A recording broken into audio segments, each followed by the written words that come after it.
bahwa pembangunan IKN ini memanusiakan manusia, membangun peradaban. Apeksi siap untuk diajak bicara, berdiskusi. Dan yang paling penting adalah anak-anak muda. Karena kalau bicara 2045 Indonesia Emas, maka saat itu bukan lagi kami.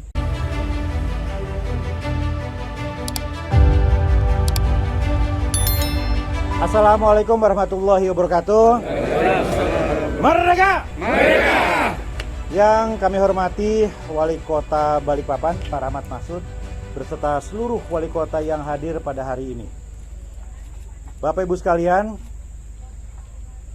pemimpin itu harus berani dan punya visi. Memindahkan ibu kota dari Jakarta, dari Jawa ke Kalimantan adalah langkah berani dan visioner. Tidak mudah untuk membuat satu kebijakan yang mungkin saat ini tidak populer, tetapi kedepannya memberikan dampak jangka panjang yang luar biasa bagi bangsa dan negara. Dan tidak mudah di tengah persoalan yang rumit hari ini untuk berpikir jauh ke depan. Sekali lagi, perencanaan dan kebijakan untuk membangun ibu kota negara di titik ini adalah langkah berani dan visioner. Karena itu, kami, wali kota seluruh Indonesia, yang hadir di titik ini, di kilometer 0 IKN ini, bersepakat untuk sepenuhnya mendukung pembangunan IKN di Pulau Kalimantan. Allahu Akbar. Dengan dua alasan yang utama, Bapak Ibu, rekan-rekan sekalian. Yang pertama adalah, ini adalah momentum terbaik untuk menggeser epicentrum Indonesia, pusat peradaban Nusantara dari Pulau Jawa ke Kalimantan yang sudah diimpi-impikan oleh segenap elemen bangsa dari masa ke masa, bahkan dari zaman Presiden Soekarno.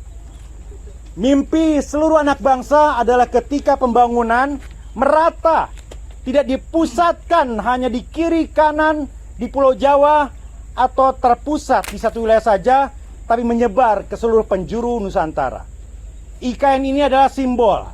IKN ini adalah gestur dari political will yang luar biasa untuk memindahkan epicentrum Indonesia ke Kalimantan. Dan Apeksi yakin bahwa IKN ini akan memberikan dampak bagi 9 kota, wilayah-wilayah pembangunan di Pulau Kalimantan.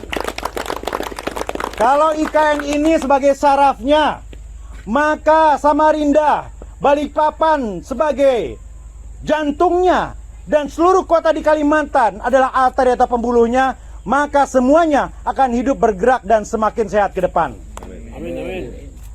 Hadirin sekalian, Bapak Ibu, teman-teman media, alasan kedua mengapa Apeksi mendukung pembangunan IKN ini adalah bahwa IKN ini adalah simbol dari kota modern yang ramah lingkungan, berkelanjutan, dan kota yang inklusif, kota untuk semua. Kota-kota di Indonesia yakin bahwa pembangunan IKN ini akan memberikan dampak bagi pergerakan kota-kota menuju kota untuk semua, memanusiakan manusia, membangun peradaban, tidak saja membangun infrastruktur, tetapi juga membangun kultur. Kita yakin bahwa pembangunan IKN ini akan menginspirasi seluruh kepala daerah Indonesia untuk mencapai target yang sama seperti di IKN ini. Kota untuk semua, kota yang memanusiakan manusia, kota yang ramah lingkungan dan berkelanjutan. Namun hadirin sekalian, tentu mimpi tadi bukan tanpa tantangan. Harapan dari Apeksi adalah dua hal. Pertama, ini adalah mimpi semua. Karena itu proses perencanaan, proses pelaksanaannya harus bersifat inklusif dan partisipatif. Melibatkan semua. Apeksi siap untuk diajak bicara, berdiskusi. Saya yakin bahwa semua teman-teman wali kota, kepala daerah juga antusias untuk ikut ada di sini. Bersama-sama dengan teman-teman arsitek, teman-teman pemerhati lingkungan, komunitas-komunitas, dan yang paling penting adalah anak-anak muda. Karena kalau bicara 2045 Indonesia Emas, maka saat itu bukan lagi kami yang ada di sini. bukan lagi kami yang akan menjadi wali kota atau kepala daerah atau bahkan menteri, tetapi generasi X, generasi Z. Karena itu mari kita ajak bicara, mari kita libatkan anak-anak muda untuk menuju titik Indonesia Emas 2045. Hadirin sekalian, IKN harus menjadi simbol miniatur Indonesia. IKN harus menjadi rumah bagi semua. Ini harus menjadi rumah kita bersama. Ini harus menjadi kebanggaan kita bersama. Dan kami siap, seluruh wali kota yang ada di sini, untuk menjadikan IKN ini rumah bersama, rumah untuk seluruh rakyat Indonesia. Terima kasih. Wassalamualaikum warahmatullahi wabarakatuh. Merdeka! Merdeka!